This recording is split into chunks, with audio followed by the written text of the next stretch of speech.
السلام علیکم ورحمۃ اللہ وبرکاتہ۔ وعلیکم السلام ورحمۃ اللہ وبرکاتہ۔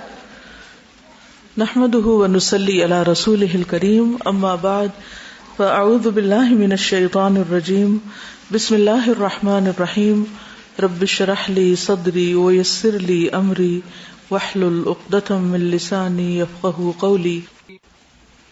بے شک میری نماز، میری قربانی، میرا جینا اور میرا مرنا اللہ رب العالمین کے لیے ہے، جس کا کوئی شریک نہیں۔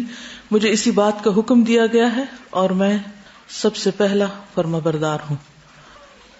چونکہ میری زندگی اللہ رب العالمین کے لیے ہے، اس لیے مجھے اپنی زندگی کا جائزہ بھی لینا ہے، اپنا محاسبہ بھی کرنا ہے، اور اس کے ساتھ ساتھ اپنی زندگی کو اس قابل بنانا ہے کہ واقعی وہ اللہ رب العالمین کو پسند آ جائے۔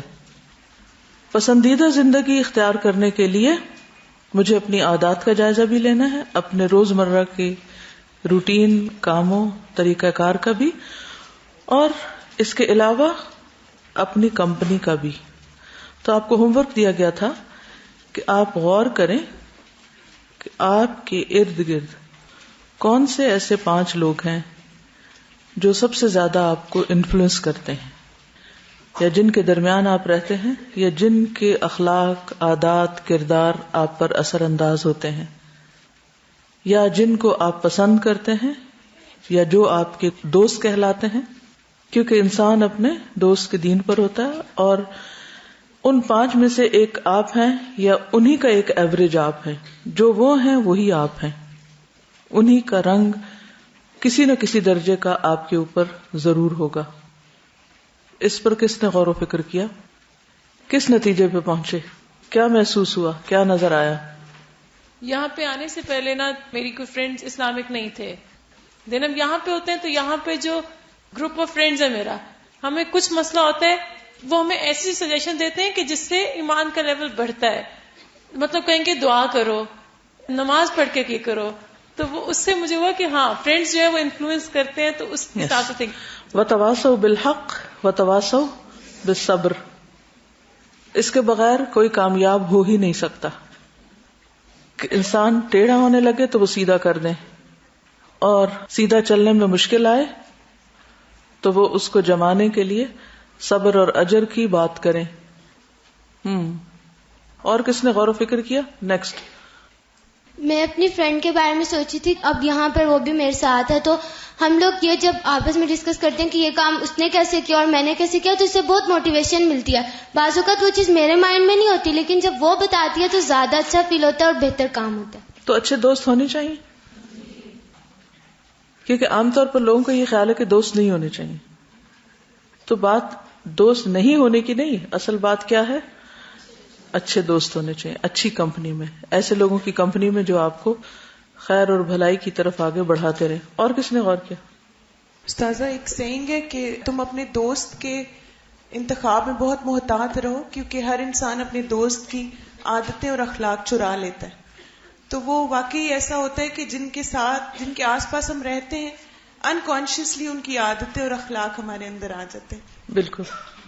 مجھے یہ محسوس ہوا کہ بعض دفعہ جب میں نہیں ہوتی اس ٹیمپو میں، یا کسی کی کوئی بات لگ جاتی ہے یا ایسا ہو جاتا ہے، تو اس کو مجھے احساس ہوتا ہے کہ میری سارے اچھے اخلاق کے پیچھے ان سارے لوگوں کا ہاتھ ہے جو خود بہت اچھے ہیں۔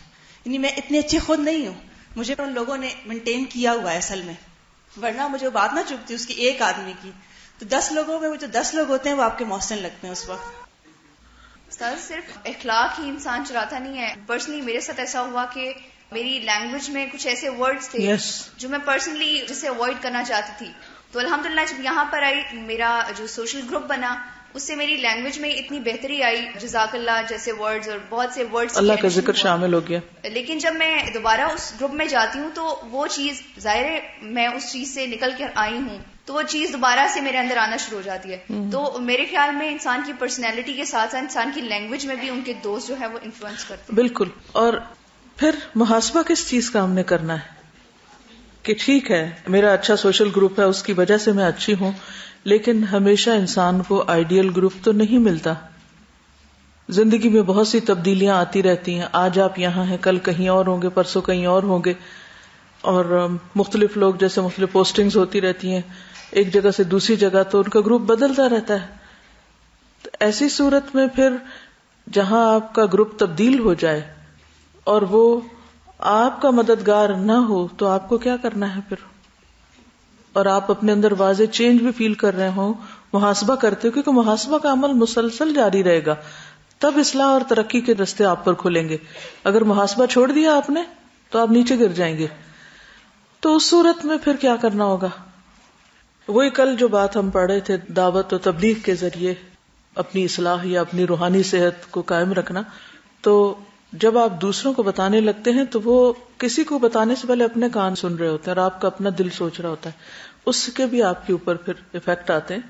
لیکن یہ اسی صورت میں ہوگا کہ جہاں آپ امر بالمعروف اور نہی عن المنکر کر سکے، یعنی یا آپ تواصوا بالحق و تواصوا بالصبر کر رہے ہوں گے، اور یا پھر امر بالمعروف اور نہی عن المنکر کر رہے ہوں گے. اگر یہ دو کام آپ نہیں کریں گے تو دوسروں کا انفلوئنس آپ کے اوپر آ جائے گا. جی استاذہ، کسی خاص سچویشن میں انسان اس طرح بہیو کرتا ہے جس طرح اس نے لوگوں کو دیکھا ہوتا ہے بہیو کرتے ہیں. جیسے کہتے ہیں نا کہ اگر کسی بیٹی کو دیکھنا ہو کہ رشتہ لینے جاؤ تو دیکھو ماں کیسی ہے، کیونکہ اس نے خاص سچویشنز میں اس کو دیکھا ہوا ہوتا ہے. تو فرینڈز بھی یہی انفلوئنس ہمارے اوپر کرتے ہیں کہ فرینڈز اپنے ماں باپ سے کیسے بہیو کرتے ہیں، ہم بھی ویسے ہی بہیو کرنا شروع ہو جاتے ہیں.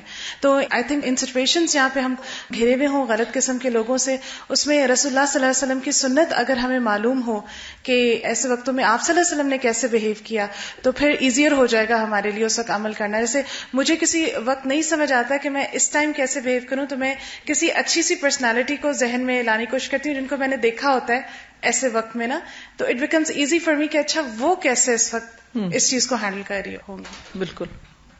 جی السلام علیکم. جیسے بات ہو رہی ہے مسلسل محاسبے کی اور جو آپ کی کمپنی ہے اس کے اندر اپنے آپ کو رکھنے کی، تو کل میرے ذہن میں مسلسل یہ بات گھوم رہی تھی آج محاسبہ ضرور کرنا ہے. تو میں جب سوچ رہی تو میں نے کہا نہیں آج کا دن تو بہت اسموتھ گزرا ہے، کچھ ہوا ہی نہیں، سارے اچھے تھے، میں بھی اچھی تھی.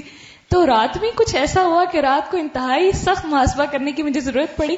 اب صبح اٹھ کے میں سوچ رہی کہ اب میں اس کا مداوع کیسے کروں جو میں نے غلطی کر لی، اور الحمدللہ میں نے اس پہ عمل بھی کیا اور سب کچھ ٹھیک بھی ہو گیا. لیکن میں یہی سوچ رہی تھی ہم جب محاسبہ نہیں کرتے تب ہم غلط بہیو کرتے ہیں. ہم کہتے ہیں کہ اس کی غلطی اس کی غلطی اس کی غلطی. جب ہم ٹھنڈے دل سے سوچتے نہیں ہے نا کہ اچھا یہ دوسرے نے کیا تو میرا ری ایکشن کیا تھا، میں نے کیا کیا، مجھ سے کیا غلطی ہوئی، یا دوسرے نے کیوں کیا. ہاں دوسرے یہ بھی سوچنے کی ضرورت ہوتی ہے کہ دوسرے نے کیوں کیا. اور یہ بھی یاد رکھیے کہ محاسبہ اور مجاہدہ دونوں فرینڈز ہیں. اگر ایک کر لیا اور دوسرا نہیں کیا نا تو پہلے کا بھی فائدہ کچھ نہیں. میرے جو فرینڈز تھے ہم کرسنگ بہت زیادہ کرتے تھے، ہر ایک چھوٹی چھوٹی بات پہ گالی دے دیتے ایک دوسرے کو، جیسے کہ ہماری یہ کامن چیز تھی. ہم ایک دوسرے کو گریٹ بھی گالی کے ساتھ کرتے تھے. جب میں یہاں آئی میں نے یہاں پہ بھی کافی وقت اسے بولا، لیکن آئی نوٹس کہ یہاں پہ جو میری انگلش گروپ تھی تو وہ سب they wouldn't say anything but none of them used it. تو میں نے بہت کوشش کی کہ میں ورڈ بولنا بند کر دوں، لیکن پھر میں بولتی رہتی تھی. تو I looked around کہ why do I keep on using this word. Then I realized کہ in some of the books you have like these curse words in it. تو کیونکہ میں ان بکس میں وہ ورڈ پڑھ لیتی تھی تو وہ میرے منہ پہ پھر بھی آ جاتا تھا. Now الحمدللہ میں یہ نہیں کہتی ہوں کہ I stop reading those books, but when I come across that word I skip that word. میں وہ ورڈ پڑھتی ہی نہیں ہوں. یہ بہت ہی اچھی انہوں نے بات کی. انسانوں کے علاوہ کتابیں بھی اثر کرتی ہیں کہ آپ پڑھتے کیا ہیں اور ان میں آپ کون سے لفظ پڑھتے ہیں. اتفاق کی بات ہے آج صبح ہی ہم ڈسکشن کر رہے تھے آپس میں کہ کہیں بھی منفی لفظ استعمال نہیں کرنے چاہیے کیونکہ وہ اپنا اثر چھوڑ جاتے ہیں. بھرپور کوشش کریں کہ منفی لفظ جو ہیں وہ تحریر سے یا تقریر سے نکال دیے جائیں. مثلا اگر آپ نے اپنے بچے کو کسی چیز سے روکنا ہے اور آپ اس کے لیے منفی لفظ استعمال کر رہے ہیں تو نتیجہ کیا ہوگا کہ وہ باقی نصیحت تو بھول جائے گا، وہ منفی لفظ پک کر لے گا. اچھا مثلا بچہ چیخ رہا تھا، آپ سے کہیں ڈونٹ شاؤٹ، اگر یوں اسے منع کرتے ہیں ڈونٹ شاؤٹ تو وہ کیا کرے گا؟ اس کو کیا لفظ یاد رہ جائے گا؟ شاؤٹ. وہ ڈونٹ بھول جائے گا، ٹھیک ہے نا. لیکن اس کے برعکس اگر آپ کہیں گے آہستہ آہستہ تو کیا ہوگا اس کا؟ یا آپ کوئی بھی اس سے بات کریں خود آہستہ ہو جائیں، آپ کا ایکشن بھی ساتھ ہو، اشارے بھی ہوں اور ساتھ اس کے خود عمل کر کے ساتھ ہی دکھا رہے ہوں تو اس کا اثر کچھ اور ہوگا. تو بعض اوقات ہم دوسرے کو سمجھانے کے لیے ایک منفی طریقہ اختیار کرتے ہیں. مثلا اگر کسی نے سبق یاد نہیں کیا مثال کے طور پر تو ٹیچر کو کس انداز میں توجیہ کرنی چاہیے؟ تم یاد نہیں کر سکتے، تمہیں کبھی نہیں آنا، تمہارے حصے میں لکھا ہی نہیں ہے. اب یہ الفاظ دیکھیے اور اس کے برعکس آپ کر سکتے ہیں. تھوڑی سی ایفرٹ اور لگائیے. اچھا کتنی دفعہ پڑھا تھا؟ 5 دفعہ، 10 دفعہ کر لیجیے. نہیں ایسا کر لیجیے، صبح پڑھا تھا شام پڑھ لیجیے، شام نہیں ٹائم ملا صبح پڑھ لیجیے. اچھا کل یہ ٹرائی کر کے آئیے. اب یہ 2 مختلف طریقے ہو جائیں گے نا. جو پہلا طریقہ ہے اس کا نقصان کیا ہوگا؟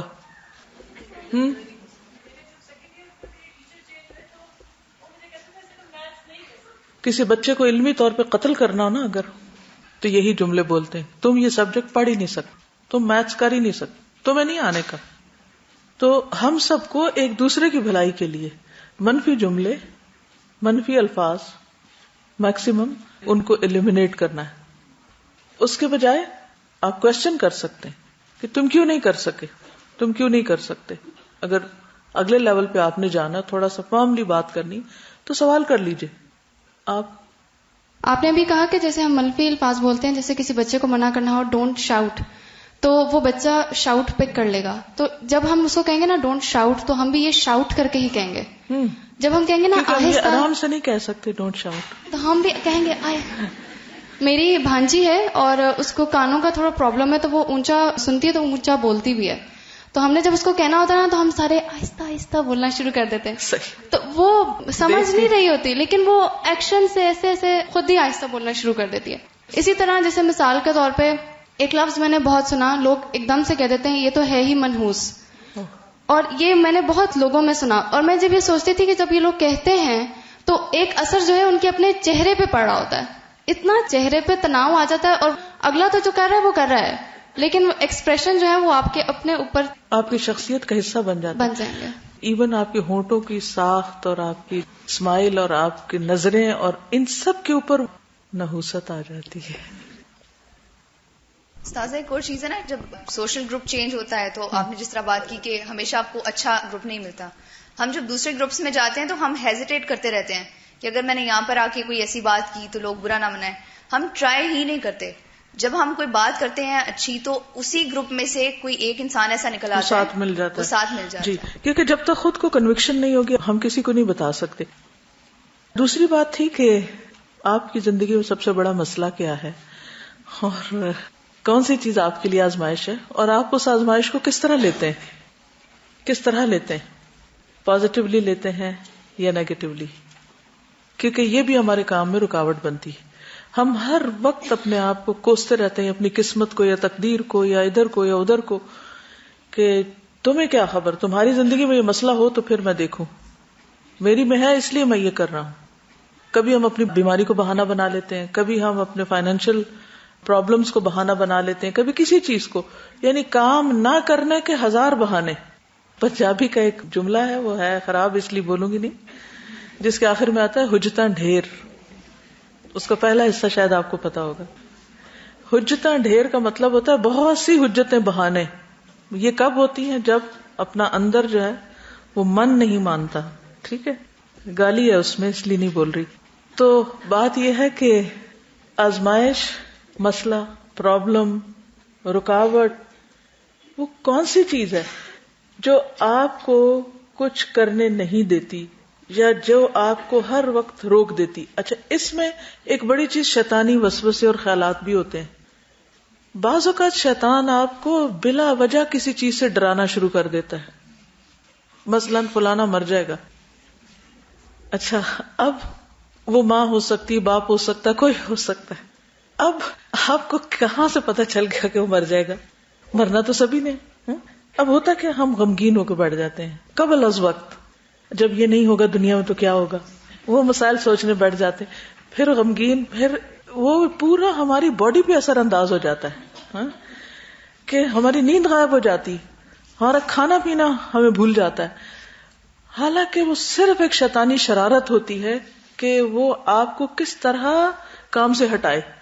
کہ شیطان لگا ہوا نا پیچھے کہ یہ تو قابو ہی نہیں آ رہا، اب کدھر سے جاؤں، اس کی ویکنس کیا ہے، مثلا کوئی انسان، کوئی چیز، چلو اس کے ذریعے اس کے اوپر اثر انداز ہوں. کہیے کئی دفعہ ڈاکٹرز بھی کہہ دیتے ہیں کہ یہ تو اب سال بعد ان کی لائف ایکسپیکٹنسی ختم ہو گئی ہے، تو وہ پیشنٹ کو تو کرتا ہی نہیں اتنا، لیکن جو اس کے پیچھے ہوتے ہیں ان کی جان جاتی ہے. بالکل. تو اس طرح کے وسوسوں کو بھی ڈیٹیکٹ کرنا ہے آپ نے. جب اس طرح کی کوئی چیز آئے تو آپ سوچیں کہ کیا میں نے کسی کتاب میں پڑھا ہے، کہیں تقدیر میں نے سامنے دیکھ لی، اللہ نے غیب کے خزانے میرے آگے کھول دیے ہیں، اس کی کیا حقیقت ہے. اور دوسری بات یہ کہ سبھی نے جانا ہے اور کسی کے جانے سے کوئی چیز ختم نہیں ہوتی، اور بعض اوقات کسی کے جانے سے چیزیں پہلے سے بھی بہتر ہو جاتی ہیں. وہ اولاد جو کچھ نہیں کر رہی ہوتی کیونکہ باپ سر پہ ہے، جب باپ کا سایہ ہٹتا ہے تو کیا کرتے ہیں بچے؟ مر جاتے ہیں وہ بھی ساتھ. کیا ہوتے ہیں؟ رسپانسبل ہو جاتے ہیں نا. وہ اللہ کرتا ہے، ہم نہیں کرتے. تو اس سے نہ ڈرنا چاہیے نہ ڈرانا چاہیے کسی کو. اصل میں یقین اس بات پہ ہونا چاہیے کہ نفع اور نقصان سارے کا سارا اللہ کے ہاتھ میں ہے. جی آپ کچھ کہہ رہے ہیں؟ استاذہ مجھے میوزک کا بہت شوق ہے، بہت زیادہ، اور اس حد تک شوق ہے کہ میں سانگز لکھتی بھی ہوں اور میں گٹار بھی تھوڑا بہت بجا لیتی ہوں. تو مجھے یہ احساس ہوتا ہے کہ یہ نہیں سننا چاہیے. وہ میرا کافی ٹائم بھی میرا بہت کنزیوم کر لیتا ہے. اور جب مجھے پاپا نے کہا کہ بس تم اب گٹار چھوڑ دو، ہم جب تاشکند سے یہاں شفٹ ہوئے تو مجھے گٹار لانا تھا، تو ماما نے کہا کہ نہیں نہ لاؤ، کیونکہ یہاں پہ لوگ اسے غلط سمجھیں گے کہ پتہ نہیں شاید اسے کچھ بینڈ میں جانا ہے یا کچھ. تو مجھے ماما کی بات بالکل بھی پسند نہیں ہے. مجھے ویسے بھی اپنی موم کی بات پہ زیادہ چڑ ہوتی ہے. تو میں نے پاپا کو جا کے بتایا تو پاپا نے کہا چلو ٹھیک ہے میں ماما سے بات کر لوں گا، لیکن پھر بھی پاپا نے منع کیا. تو اور پھر جب ہم دبئی شفٹ ہو گئے تو پاپا نے کہا کہ نہیں بس اب تم گٹار کی اور کلاسز نہیں لوگی کیونکہ وہ حرام ہے وغیرہ. تو میں نے پاپا کے ساتھ اس پہ کافی جھگڑا کیا کہ آپ کا ہی شوق تھا کہ میں سیکھ لوں، اب جب سیکھ لیا ہے تو آپ کہہ رہی کہ چھوڑ دو اسے. تو الحمدللہ پاپا کو تو اتنا ایمان آ گیا، اللہ کرے کہ مجھے بھی آ جائے. لیکن جیسے کہ ہم جب یہاں پہ آتے ہیں گاڑی میں، کیونکہ قرآن ہوتا ہے ساتھ، میں کہتی میوزک نہ لگا، اس پہ بھی ہر وقت صبح کو میرا موڈ آف ہو جاتا ہے، پھر جب واپس گھر جاتے ہیں موڈ آف ہو جاتا ہے. اور میں ایک چھوٹی بہن ہے، میں کوشش کرتی ہوں کہ اس کو میوزک بلا وجہ نہ سناؤں، ورنہ ہر وقت اگر میں کچھ کمرہ بھی ٹھیک کری ہوں تو میوزک، ماما نے کمرے میں تلاوت لگائی ہوگی، میں نے میوزک لگایا ہوگا کمرے میں زور سے. تو مجھے پتا ہے اٹس ویری ٹائم کنزیومنگ، اور مجھے چھوڑنا بھی نہیں ہے اسے، لیکن چھوڑنا ہے میرا دل نہیں کر رہا ہے. اور مجھے یہ ہے کہ if I leave it تو for me it's like music is me. if I leave it I'm leaving me. I'm killing myself. It's part of you. آپ انشاءاللہ ضرور چھوڑ دیں گی. فی الحال اتنا ہی کہوں گی. جی دوائے شافی کے شروع کا ایک لیکچر تھا نا آپ کا، تو اس میں آپ نے کہا کہ بہت سارے لوگ جب بھی ہمیں کوئی کام کرنا ہوتا ہے تو ہم اپنے آپ کو انڈر ایسٹیمیٹ کرتے ہیں. تو آپ نے کہا کہ آپ سب یہ کہیں کہ یا اللہ تو سچا ہے اور شیطان تم جھوٹے ہو.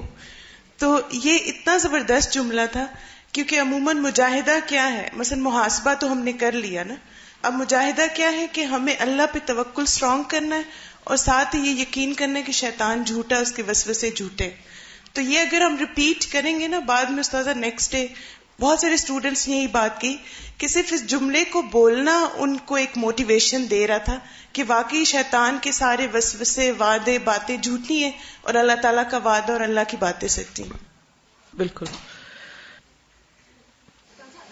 اگر کوئی چیز چھوڑے نا اپنا کوئی شوق، تو اللہ کسی نہ کسی طریقے سے اس شوق کو پورا کرتا ہے. اور یہ اتنی دفعہ ہوا ہے میرے ساتھ کہ میں روتی ہوں بعض اوقات کہ اللہ تعالیٰ نے کیسے میرا یہ شوق ایک بہتر اور حلال طریقے سے پورا کیا ہے. فار ایگزامپل میں اپنے ہسبینڈ کو ہمیشہ کہتی تھی کہ مجھے فون کمپنی میں کام کرنے کا بہت شوق ہے. میں کہتی تھی کہ مجھے لگتا ہے کہ میری آواز اچھی ہے اور میں فون کمپنی میں کام کروں گی اور اس سے میں لوگوں کو فائدہ پہنچانا چاہتی ہوں. تو وہ اللہ نے اتنی بہتر طریقے سے استعمال کیا، میں اتنا روئی میں اس دن کہ اللہ کا کتنا شکر ہے. بالکل. استاذہ جب میری شادی نہیں ہوئی تھی تو میری ایک عادت تھی کہ میں ہر کام پہ نا امی پہ ڈیپینڈ کیا کرتی تھی. تو جب میری شادی ہوگی تو بہت سے ایسے کام تھے کہ تب بھی مجھے یہی ہوتا تھا کہ کسی نہ کسی طریقے سے امی مجھے جو ہے نا وہ کام میں ہیلپ آؤٹ کر دیں. تو میں شروع میں بھی یہی بولا کرتی تھی کہ اگر امی نہیں ہوں گی تو میں کیا کروں گی. تو اب بعد میں یہ ہوا، ایک ٹائم ہمارے گھر میں کچھ ایونٹ ایسا تھا کہ میری مدر کو جانا پڑ گیا، میری سسٹر کا پیپر تھا. تو اس پورے ٹائم میں کام بھی کرتی رہی کیونکہ کام تو مست کرنا تھا، لیکن ساتھ ساتھ یہ بولتی بھی رہی کہ یہ جو ہے وہ نہیں ہے، تو یہ یوں نہیں ہوتا، یوں ہو رہا ہے اور یوں ہو جاتا اور اس طریقے سے. تو میں یہی منفی باتیں کرتے رہتے ہیں ساتھ ساتھ، تو پھر وہ یہی میں سوچ رہی تھی کہ کام تو ہو گیا، ہونا بھی تھا اسی طریقے سے مجھے کرنا تھا، لیکن وہ اس چیز کی وجہ سے وہ ٹینشن اور وہ جو چڑچڑا پن اس ٹائم میں کریٹ ہوتا رہا نا، وہ شاید اسی وجہ سے نیگیٹو وہ جملے بولے. میں یہ بات شیئر کرنا چاہتی ہوں کیونکہ ہمارے جو ایج گروپ ہے اس میں بہت سے لوگ ریلیٹ کر سکیں کہ ہم لوگ کئی دفعہ لونلینس بہت زیادہ فیل کرتے ہیں، اور اسپیشلی جن کے پیرنٹس میں سے کوئی ایک ایکسپائر ہو گیا ہو یا دونوں، یا جن کے بہن بھائی زیادہ تر میرڈ ہوں اور ساتھ نہ رہتے ہوں، تو اس میں پھر یہ ہوتا ہے کہ فرینڈس بھی جب آپ پڑھ لیتے ہیں تو آپ فرینڈس میں بھی پک اینڈ چوز کر لیتے ہیں کہ یہ اس کا انفلوئنس برا ہے اور اس کا، تو in the end like you have got lot of time on yourself, آپ پھر اکیلے فیل کرتے ہیں. تو اس کے بھی پھر دیکھیں کہ اب کہنے کو یہ ایک آزمائش ہے اکیلے رہنا، لیکن اس کو آپ پازیٹیولی دیکھنا شروع کرتے ہیں. میں نے ایک مفتی صاحب کی ایک بات سنی، مجھے بہت ہی اچھی لگی. انہوں نے کہا کہ جب میں اکیلا ہوتا ہوں تو میں سوچتا ہوں کہ اللہ نے ہر ایک کو دور کر دیا ہے تاکہ میں اور وہ اکیلے جو ہے وہ کمیونیکیٹ کر سکیں. تو بس دیر آر حضرت ایوب علیہ السلام کی مثال بھی ہمارے سامنے، جب سب چھوڑ گئے تھے ان کو. بالکل. تو اس پہ انشاءاللہ آگے ہم مزید بھی بات کریں گے، کیونکہ یہ ایک بہت بڑا ہرڈل ہے پروڈکٹیوٹی میں، کہ وہ چیزیں جو ہمیں مغلوب کیے ہوئے، جن کی قید میں ہیں ہم، جن کے آگے ہارے ہوئے ہیں ہم، تو ان کو کانکر کرنا ہے ہم نے. تو جب کسی چیز کو کانکر کرنا ہوتا ہے تو کیا کیا چاہیے ہوتا ہے؟ اب اس پہ سوچئے، ٹھیک ہے نا؟ جنگ میں جیتنے کے لیے کیا کیا چاہیے ہوتا ہے؟ لکھیے گا اس پہ، پھر نیکسٹ ٹائم بات کیجیے. کیا آپ نے یہ پریکٹس کی کہ جس سے چڑ تھی اس کے سامنے مسکرائے؟ کہ بھول گئے تھے؟ لکھا کریں نا، آپ لوگ لکھتے نہیں پھر بھول جاتے ہیں. میں آپ سے کیوں پوچھ پاتی ہوں؟ کیونکہ میرے سامنے لکھا ہوا ہے.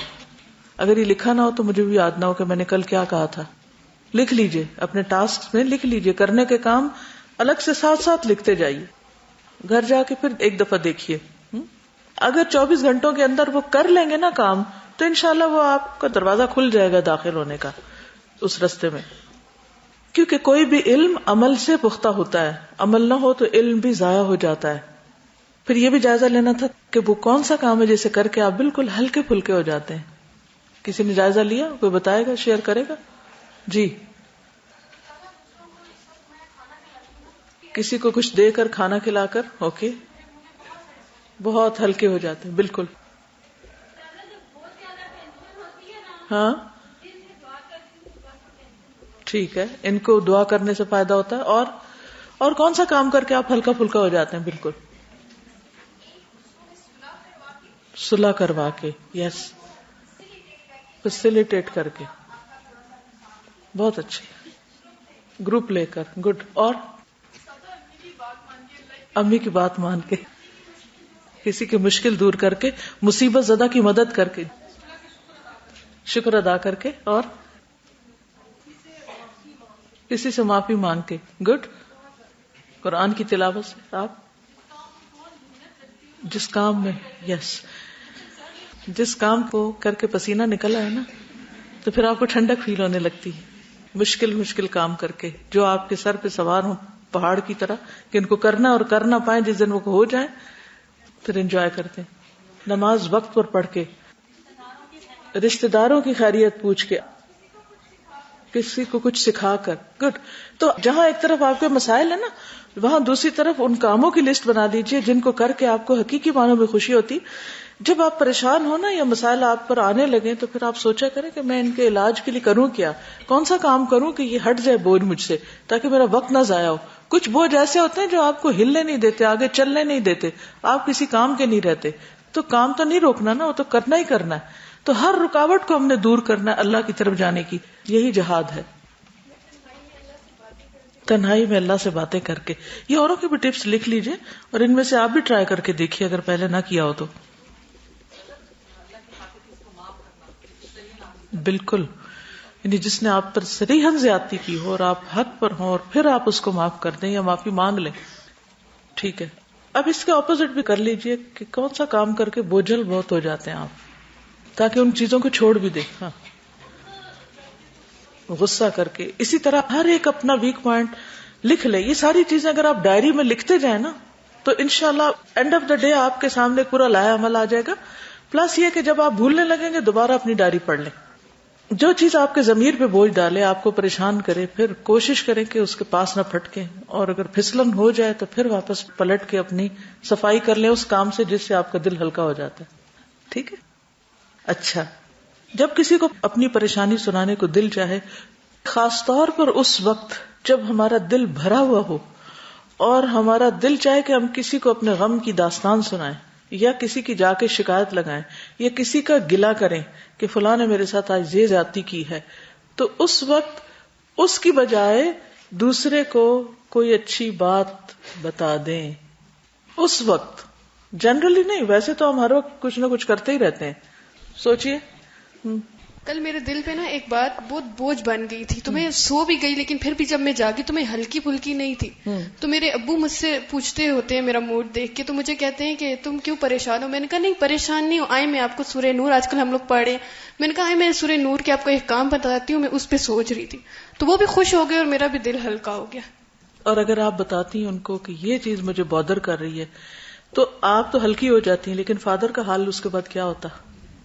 آپ کو پتا ہے ان کو کتنی تکلیف پہنچتی.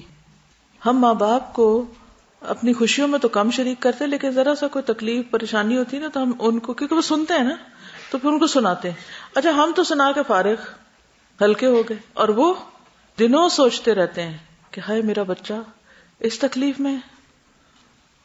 اور یہ بات ہے کہ آج کل اللہ کی طرف سے یہ بہت معجزہ ہے میرے لیے کہ ایک تو یہ کلاسز ہو رہی ہیں، ساتھ سورہ نور ہے، تو دل ایسے اللہ تعالیٰ دھو رہا ہے کہ سکون آ جاتا ہے. رات کو بستر پہ لیٹتے ہیں تو ہر چیز بالکل ریلیکس ہوتی ہے. بالکل.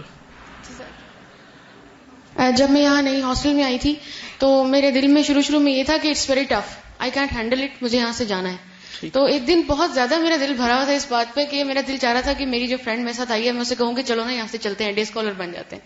اب میں نے کیا کیا کہ میں نے اسے سمجھایا، بجائے اس کو میں نے یہ کہنے کے نا، میں نے اس کو کہا کہ یہاں پہ اگر ہم لوگ رہیں گے نا تو اللہ تعالیٰ کے لیے ہم جتنا مشکل ٹائم گزاریں گے نا تو اس سے ہمیں ڈبل اجر ملے گا، ہماری دنیا بھی سنورے گی، آخرت بھی سنورے گی. تو اس سے مجھے خود بہت موٹیویشن ملی. الحمدللہ. ٹھیک ہے، اصل میں یہ سب اپنے آپ کو خوش رکھنے، کام کرتے رہنے کے راز ہیں جو اگر آپ اختیار کر لیں تو اسی زندگی میں بہت کچھ کر سکتے ہیں. انرجی کو منفی چیزوں میں ضائع کرنے کی بجائے اس کو چینلائز کر کے مثبت چیزوں میں لے جائیں.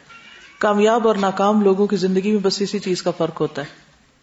دن کے گھنٹے سب کو برابر ملتے ہیں، اپرچونٹیز بھی بہت سے لوگوں کو ایک جیسی ملتی ہیں، لیکن اینڈ آف دا ڈے ایک کہیں کھڑا ہوتا ہے اور ایک کہیں کھڑا ہوتا ہے. آپ سے اسائنمنٹ کی بات کی تھی، اس کا الٹرنیٹ لفظ مجھے کوئی اچھا سا نہیں ملا، اگر ملا تو انشاءاللہ، کیونکہ وہ ریکوائرمنٹ ہے آپ کے کورس کی، تو اس لیے لفظ یہی بولوں گی تاکہ آپ اس کو سنجیدگی سے لیں. اس میں آپ کو کرنا کیا ہے، وہی جو آپ ابھی تک کر چکے ہیں کہ مختلف ویکلی ٹاسک، مثلا آپ نے کوئی عادت اختیار کرنی اور ایک ہفتے تک اس کو کرتے رہنا تاکہ وہ آپ کا حصہ بن جائے. تو اس کے فوائد اور نقصانات، یعنی جو عادت آپ نے اختیار کرنی ہے، ابھی ہم نے دیکھا کہ میری یہ بری عادت ہے، یہ میں اس چیز سے پریشان ہوں، تو اس میں اس کو اختیار کرنے کے فائدے اور چھوڑنے کے جو نقصانات ہیں پہلے آپ اس کو خود فل کر لیں گے. پھر اس کے بعد اپنے ایک دن کا محاسبہ کریں گے کہ آج کا دن اس کام کو میں نے کیا یا نہیں کیا. پھر کام کیا تو اس کے لیے رائٹ چیک کر دیں گے. پھر رکاوٹیں کیا آئیں، ٹائم ویسٹرز کیا ہوئے، رکاوٹوں سے چھٹکارے کے لیے آپ نے کیا کیا. اور پھر کرنے کے کاموں میں اگر آپ اپنی عادات میں اللہ سے تعلق، اپنی ذاتی نشو و نما اور تعلقات اور معاملات پر بھی کچھ چیزیں لکھ لیں تو اس کا آپ کو فائدہ ہوگا. سنڈے کے دن آپ اس فارم کو فل کریں گے کہ ایک دن آپ نے کیسا گزارا، اور پھر آپ اس کو ریٹرن کریں گے. ٹھیک ہے، تو انشاءاللہ اس کو بورڈ پہ بھی لگا دیں گے اور شاید آپ کو مل بھی جائے تاکہ آپ کام کر سکیں. چلیے آگے چلتے ہیں. یہ کام ہم صرف کو والنٹریلی نہیں کریں گے، یہ تو اس کا ہمیں حکم ملا ہے کہ یہ کرنا ہی کرنا ہے. This is requirement, this is a demand by اللہ سبحانہ وتعالی کہ اپنی زندگی موت کو اس طرح بناؤ. وَبِذَلِكَ أُمِرْتُ وَأَنَا أَوَّلُ الْمُسْلِمِينَ. ٹھیک ہے نا، تو جس چیز کا حکم مل جائے اس سے انکار تو نہیں کر سکتے نا. پھر آج ہم دیکھیں گے صلہ رحمی. رسول اللہ صلی اللہ علیہ وسلم نے فرمایا، جس شخص کو پسند ہو کہ اس کے رزق میں وسعت ہو یا اس کی عمر دراز ہو تو صلہ رحمی کرے. یہ دو چیزیں سب کو پسند ہیں. کون سی؟ رزق میں وسعت، برکت، اور عمر زیادہ ہونا تاکہ زیادہ کام کر سکے اچھے. تو ان دو چیزوں کو کرنے کے لیے ہمیں کرنا کیا ہے، کی کیا ہے جس سے کھلے گے یہ دو دروازے. صلہ رحمی وہ کیسے کرنی، اس کی پلاننگ کرنی ہوگی. ٹھیک ہے، کوئی بھی عادت اختیار کرنی ہے، کوئی بھی ایکشن زندگی میں لانا تو پلان کرنا ہے کہ میں نے پھر کرنا کیسے ہے اس کو. کیونکہ اگر یہ نہیں ہم سوچیں گے تو کر ہی نہیں پائیں گے. پڑھیں گے، خوش ہوں گے، لکھیں گے، بات ختم. تمنا کریں گے، آرزو کریں گے، اور اگر عمل نہیں کیا تو فائدہ کچھ بھی نہیں. سب سے پہلے تو یہ لکھیے کہ کس کس سے صلہ رحمی کرنی ہے. پہلے تو ان کا پتا ہو. ہمیں تو رشتہ داروں کے نام بھی نہیں آتے, تو پھر صلہ رحمی کہاں سے ہوگی؟ عرب اس معاملے میں بہت اچھے تھے, اسی لیے ان کو نسب نامے تک یاد تھے, کیونکہ انہوں نے اپنے باپ کے چچا کی اولاد کا بھی خیال رکھنا تھا, ان کا بھی خیال رکھتے تھے. تو ہمیں تو یہ پتہ ہی نہیں کہ ہمارے چچا کی اولاد اور وہ ہوتے کہاں ہیں اور وہ کرتے کیا ہیں اور ان کے نام کیا ہیں اور ان کا خیال کہاں سے رکھنا ہے. ٹھیک ہے لیولز ہیں, لیکن کیسے کرنا ہے اپنی اس کیپیسٹی. بعض کام ہم یہ سوچتے ہیں وہ ہمارے بزرگوں کے کرنے کے, وہ امی کرتی ہیں سب کا خیال, وہی سب رشتہ داروں کو بلاتی ہیں, وہی ان کے ساتھ, وہ انہوں نے کرنا ہے, وہ ہمارا نہیں کام. ابھی ہم اپنے آپ کو بچہ ہی رکھتے ہیں ساری زندگی. تو چونکہ کرنا سیکھتے نہیں, بچپن سے نہیں سیکھتے, تو پھر بڑے ہو کے آتا نہیں. تو سب سے پہلی بات یہ کہ یہ میری ذمہ داری ہے, میرے فائدے کی چیز ہے. نمبر 1, کس سے کرنا ہے. ہو سکتا ہے تفسیر میں آپ نے چارٹ بنایا بھی ہو, وہ جو آپ کو ٹری بنواتے ہیں نا, فیملی ٹری, تو اگر وہ بنا ہوا تو اس کو نکال کے سامنے رکھ لیں کہیں, اور اگر نہیں بنا ہوا تو اس کو بنا لیں. ٹھیک ہے. دوسری بات یہ کہ کس کے ساتھ کیسے کرنا ہے, کس کو کس چیز کی ضرورت ہے. ہو سکتا ہے کسی کو مال کی ضرورت ہو, کسی کو علم کی, کسی کو خدمت کی, کسی کو کسی چیز کی, اور کسی کو صرف حال پوچھنے کی حد تک. تو صلہ رحمی کا پہلا کڑا کیا ہے کہ وہ ہیں کون جن سے کرنا ہے مجھے. اور پھر ایک چیز نہیں ہے ہر ایک کے لیے, کچھ چیزیں تو کامن ہیں, لیکن کچھ چیزیں ہر ایک کے حالات اور ضروریات کے مطابق مختلف بھی ہیں. 3 طرح کے رشتہ دار ہوتے ہیں, آپ سے بڑے, آپ کے برابر, اور آپ سے چھوٹے. یہ بڑا اور چھوٹا ہونا جو ہے یہ بھی مال, علم, عمر تینوں اعتبار سے ہوتا ہے. ٹھیک ہے. بعض لوگ مال میں آپ سے زیادہ, بعض آپ جیسے, اور بعض آپ سے کم. اسی طرح عمر میں کچھ بڑے, کچھ آپ جتنے اور کچھ چھوٹے. اسی طرح علم میں کچھ آپ سے زیادہ, کچھ آپ جیسے, کچھ آپ سے کم. تو کہاں کس چیز کی ضرورت ہے. اور پھر یہ کہ اس کا بھی جائزہ لینا ہے کہ کہیں ایسا تو نہیں کہ میں نے ساری اپنی انرجی ایک ہی جگہ لگائی ہوئی ہے. مثلاً کچھ لوگوں کے نزدیک ان کے بچے ہی سب کچھ ہیں, کچھ کے نزدیک ان کے ماں باپ ہی سب کچھ ہیں, وہ بچوں کو اگنور کیے ہوتے ہیں. کچھ لوگ بہن بھائیوں سے بنا کے رکھتے ہیں, تو کچھ لوگ بہن بھائیوں سے بالکل ہی بے نیاز. پھر کچھ خاندانوں میں ناراضگیاں ہوتی ہیں, تو صلح کرانے کا کہاں معاملہ ہے. ٹھیک. پھر اپنے رشتہ دار بھی, اور اگر شادی ہو چکی ہے تو سسرالی رشتہ دار بھی, ان کا بھی پتہ ہونا چاہیے, کیونکہ شوہر اور بیوی مل کے بہت سے کام کرتے ہیں.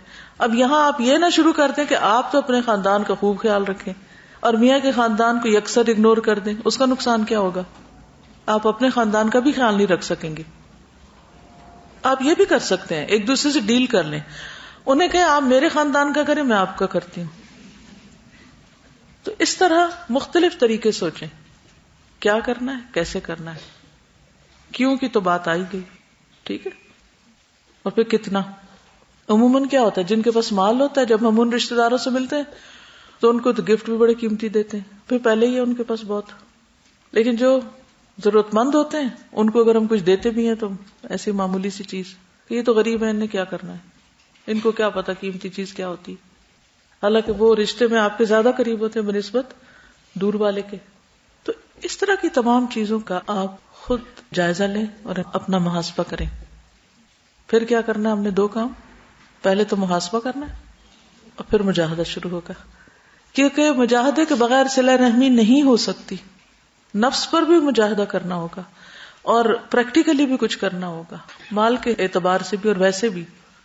مثلا اگر آپ نے ایک فون کال کسی کو کرنی ہے, یا آپ نے ملاقات کے لیے جانا ہے, یا ان کو بلانا ہے, یا ان کی کسی خاص ضرورت میں ان کے پاس پہنچنا ہے, تو یہ ساری چیزیں ایک پلاننگ کا تقاضا کرتی ہیں. اور اس کے ساتھ آپ کے اپنے فرائض بھی ہیں, آپ کا اپنا گھر بھی ہے, بچے بھی ہیں, دین کا کام بھی ہے. تو پھر یہ کون سا کھانا کہاں فٹ ہوگا, اس کے لیے کیا پلانر بن سکتا ہے. کچھ ایسے ہیں جن کو آپ کو سال میں 1 دفعہ یاد کر لینا بھی کافی ہوتا ہے. کچھ ایسے ہیں کہ جو آپ کے نیکسٹ ڈور نیبرز ہیں. ٹھیک ہے نا. تو کون سے رشتہ دار کا حق زیادہ ہے؟ جو زیادہ قریب ہو, جو پڑوسی بھی ہو, اس کا دگنا حق ہوتا ہے. اور جو دوسرے ملک میں رہتا ہو, آپ جا ہی نہیں سکتے, تب آپ اپنے پلانر میں لکھ رہے ہیں ان کو وزٹ کرنا, تو از اٹ پاسبل؟ نہیں, یہ نہیں آپ کر سکیں گے. تو اس میں گلٹی کانشیس ہونے کی ضرورت ہی نہیں. وہاں پر آپ کو کیا کرنا ہے, کال. پاکستان میں رہنے والے عام طور پر کال نہیں کرتے. وہ کیا چاہتے ہیں؟ وہی کال کریں ہمیں. کیوں؟ کیونکہ ان کے پاس پیسے زیادہ ہیں. چاہے اللہ نے ہمیں ان سے زیادہ دے رکھا ہو, لیکن پھر بھی ہم ایکسپیکٹ کرتے ہیں وہ کریں. انہیں کو کرنا چاہیے. یا یہ بہانہ کر لیتے وہ بڑے ہیں, انہیں پہل کرنی چاہیے. تو یہ نہیں ہونا چاہیے. ہمیں اپنا فرض پورا کرنا ہے. اس سے کوئی فرق نہیں پڑتا کہ اس کے پاس پیسے زیادہ ہیں یا کم ہیں. یہ بھی نہیں کہ آپ ہر روز کال کریں یا کہ گھنٹہ گھنٹہ آپ کال کرتے رہیں, لیکن خیر خبر رکھنا, کنیکٹڈ رہنا یہ ضروری ہے. یعنی کنیکشن ضروری ہے. طریقہ کوئی بھی ہو سکتا ہے. ٹھیک ہے نا. رسول اللہ صلی اللہ علیہ وسلم نے فرمایا, جس شخص کو یہ بات پسند ہو کہ اس کی عمر میں برکت اور رزق میں اضافہ ہو جائے, اسے چاہیے کہ اپنے والدین کے ساتھ نیکی کرے اور صلہ رحمی کیا کرے. یہاں خاص طور پر والدین کا ذکر ہے. اگر والدین نہ ہو تو اس خانے کو کیسے فل کریں گے؟ والدین کے بہن بھائیوں سے. اگر وہ بھی نہ ہو تو ان کے دوستوں سے, یا پھر ان کے ساتھ دعا اور دیگر طریقوں سے. ابن عمر سے روایت ہے, جو اپنے رب کا تقوی اختیار کرے اور صلہ رحمی کرے, اس کی موت میں تاخیر کر دی جاتی اور اس کے مال میں اضافہ کر دیا جاتا ہے, اور اس کے گھر والے اس سے محبت کرنے لگتے ہیں. رسول اللہ صلی اللہ علیہ وسلم نے فرمایا, جس نیکی کا بہت جلد اجر مل جاتا ہے, جلدی فائدہ حاصل ہو جاتا ہے, وہ صلہ رحمی ہے. یہاں تک کہ کچھ گھرانوں کے لوگ فاجر اور فاسق ہوتے ہیں, کوئی نماز روزہ نہیں, کچھ نہیں. جب وہ صلہ رحمی کرتے ہیں تو ان کے مال بڑھ جاتے ہیں اور افراد کی کثرت ہو جاتی, یعنی انہیں دنیا کے مانیٹری گینز مل جاتے ہیں اس صلہ رحمی کی وجہ سے. وہ فلرش کرتے ہیں, چاہے وہ دین پر نہ بھی ہو, دینی ریچولز نہ بھی ادا کر رہے ہو, لیکن یہ ایک ایسی نیکی ہے کہ جس سے انسان کے بہت سے مسائل حل ہوتے ہیں. نیکسٹ ہے نیکیاں کرنا اور گناہوں سے بچنا. یہ ایک جنرل سی بات ہے ہر فیلڈ میں. پھر وہی 3 خاص کام جس میں سیلف گرومنگ, اللہ سے تعلق اور بندوں سے تعلق. رسول اللہ صلی اللہ علیہ وسلم نے فرمایا, جب بھی کسی رگ یا آنکھ کو نقصان پہنچتا ہے, رگ کیا ہوتی ہے؟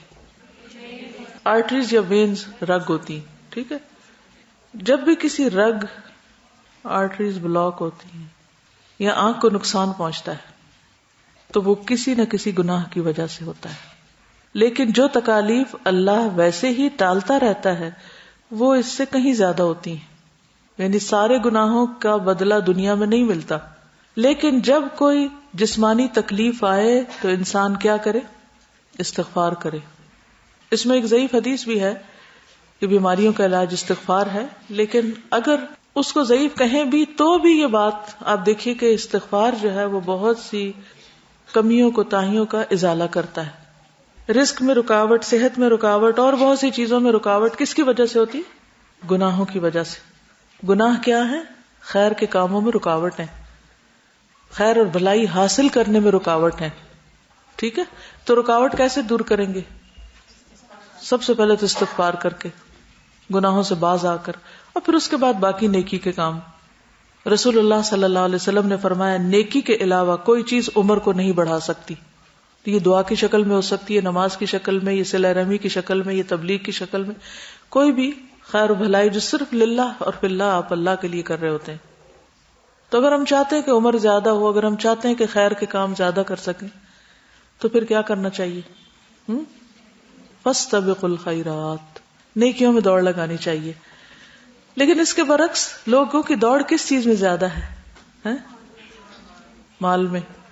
اچھا, مال کا حال کیا ہے؟ قرآن مجید میں آتا ہے, المال والبنون زینت الحیات الدنیا. صرف زینت ہے, رونق ہے. جیسے آپ زیور پہنتے ہیں, نہیں اچھا کپڑا پہنتے ہیں تو خوبصورت لگتا ہے تو سب اپریشیٹ کرتے ہیں, بہت اچھے لگ رہے ہو, یہ کپڑا اچھا لگ رہا ہے. بالکل اسی طرح اولاد بھی ہوتی ہے. تو اولاد کا کیا ہوتا ہے؟ اس کا بچہ بڑا قابل ہے, اس کا بچہ بہت لائق نکلا ہے, اس نے فلاں فلاں ڈگریاں لی, فلاں فلاں کارنامے کیے ہیں, مثلا لوگ خوش ہوتے ہیں اس سے. لیکن ان سے کتنا ہمیں فیض پہنچتا ہے؟ اکثر ماں باپ سے پوچھیں, انہیں بچوں سے کیا فیض پہنچ رہا ہے, بچوں سے کیا حاصل ہو رہا ہے. تو ایک زینت اور ایک رونق اور ایک نام اور ایک دنیا کی جسے متاع کہہ سکتے ہیں, ایک وقتی فائدہ, وہ تو ہے. لیکن باقی رہنے والی چیز کیا؟ والباقیات الصالحات, نیکیاں ہی ہیں. خیر عند ربک ثوابا، ثواب بھی زیادہ، وخیر عملا، جس سے کوئی امید رکھی جا سکتی. اولاد سے کتنی امید رکھ سکتے ہیں آپ، اور کس کی امیدوں پہ اولاد پوری اتری؟ مال سے کیا امید رکھ سکتے، اور کتنے لوگوں کی امیدیں مال سے پوری ہوئی. تو جن چیزوں کے پیچھے عام طور پر انسان دوڑتا ہے، یا زیادہ محنت ان پہ کرتا ہے، یا زیادہ ان کے بارے میں فکر مند ہوتا ہے، یا زیادہ اس چیز کو پانے کی طلب رکھتا ہے، یا تمنا یا چاہت، یا اس کو اپنی زندگی کا ہم و غم بنا لیتا ہے، وہ اصل میں ہے کہ زینت الحیات الدنیا. سورۃ الحدید میں آپ دیکھیں اللہ تعالیٰ فرماتے ہیں اعلموا انما الحیات الدنیا لعب ولہو وزینت وتفاخر. علمو، علم حاصل کر لو، جان لو، اچھی طرح معلوم کر لو کیا کہ دنیا کی زندگی کیا ہے، لعب ولہو وزینت وتفاخر بینکم، آپس میں ایک دوسرے کا مقابلہ، وتکاثر فی الاموال والاولاد، ان دو چیزوں میں مقابلے لگے رہتے ہیں. کمثل غیث اعجب الکفار نباتہ، بارش کی طرح جب وہ برستی ہے تو کیا ہوتا ہے، پیداوار ہری بھری ہو جاتی، تو اس سے کسان بڑے خوش ہو جاتے ہیں. لیکن کچھ عرصے کے بعد پھر کیا ہوتا ہے، ثم یہیج، سوکھ جاتی ہے کھیتی، فتراہ مصفرا، زرد نظر آتی، ثم یکون حطاما، پھر چورا چورا ہو جاتی. وفی الآخرۃ عذاب شدید ومغفرۃ من اللہ ورضوان، دونوں چیزیں ہیں، عذاب شدید بھی ہے اور اللہ کی مغفرت اور رضامندی بھی ہے. وما الحیات الدنیا الا متاع الغرور، تو کرنے کا کام کیا، سابقوا الی مغفرۃ من ربکم وجنۃ عرضها كعرض السماء والارض اعدت للذین آمنوا باللہ ورسلہ ذلک فضل اللہ یؤتیہ من یشاء واللہ ذو الفضل العظیم. دوڑ کدھر لگانی ہے، الی مغفرۃ من ربکم، استغفار کی کثرت، رائٹ، وجنۃ، اور جنت کی طرف، عرضها كعرض السماء، دنیا کا کچھ بھی دے کے اگر وہ ملے تو اصل سودا تو یہ ہے، اصل زندگی تو یہ ہے جو آسمان و زمین جتنی جس کی وسعت ہے.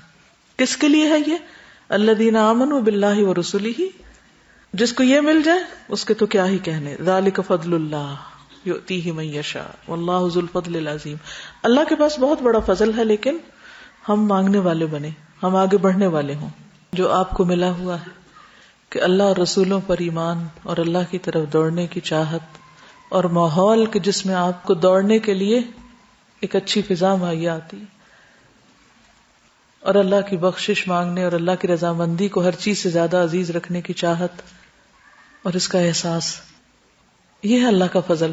لیکن ہم کس کو اللہ کا فضل کہتے ہیں، مال اور اولاد کو. جب زیادہ ہوتی ہے تو ہم کہتے ہیں اللہ کا بڑا فضل ہے، بیٹے اس کاروبار پر ہیں، اتنے گھر ہیں، اتنی جائیدادیں ہیں، اتنی فیکٹریز ہیں، اتنا فلاں اتنا فلاں، بڑا فضل ہے.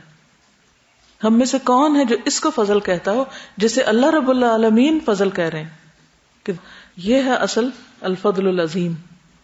تو جو نعمت کی قدر ہی نہیں کرتا، شکر گزاری نہیں اس کے اندر، تو پھر وہ اس سے فائدہ کیسے اٹھائے گا یا اس کی طرف جائے گا کیسے؟ تو ہمیں اپنی پرائرٹیز کو چینج کرنے کی ضرورت ہے. کس کے لیے زیادہ محنت، اور کون سی چیز ہے جو ہاتھ سے چھوڑی نہیں جا سکتی، اس کے لیے ہمیں مسلسل محنت کرنی ہوگی، مسلسل کوشش کرنی ہوگی. سابقو، دوڑ کیسے لگتی ہے؟ کبھی لگائی کسی نے دوڑ لگاتے ہوئے سانس پھولتا ہے نا، جسم میں درد ہوتی ہے نا، پٹھے کھچتے ہیں نا، ایک تکلیف کی کیفیت ہوتی ہے نا، پسینہ آتا ہے نا، اور دوڑتے پہ باقی سب چیزیں تیز تیز گزر جاتی ہیں نا، ان پہ آپ جم کے کھڑے نہیں ہو جاتے دیکھنے اچھا یہ کیا وہ کیا، دوڑتے چلے جاتے ہیں کیونکہ یہ امپورٹنٹ نہیں ہے، امپورٹنٹ کچھ اور ہے جس کی طرف دوڑ رہا ہوں. تو زندگی مسلسل مجاہدہ، مشقت، محنت، تب سابقو ہو سکے گا، ورنہ سابقو نہیں ہو سکتا.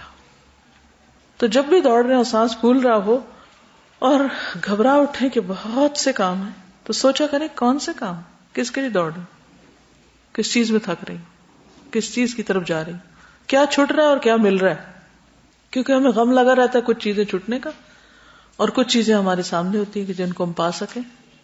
تو کیا ہے جو جا رہا ہے اور کیا ہے جو مل رہا ہے. تو اس کے لیے آپ نے سچا ارادہ کرنا ہے، نیت آپ نے کرنی ہے، اور اپنے ساتھ سچا ہونا کہ یہ تو کرنا ہی کرنا ہے. اس خیر کو پا کے چھوڑنا. تو اس کے لیے کیا ضروری ہے؟ کون دوڑ سکتا ہے؟ بیمار یا صحت مند ہے نا. انشاءاللہ اس پر مزید بات ہوگی. سبحانک اللہم و بحمدک اشہد ان لا الہ الا انت استغفرک و اتوب الیک. السلام علیکم و رحمۃ اللہ وبرکاتہ.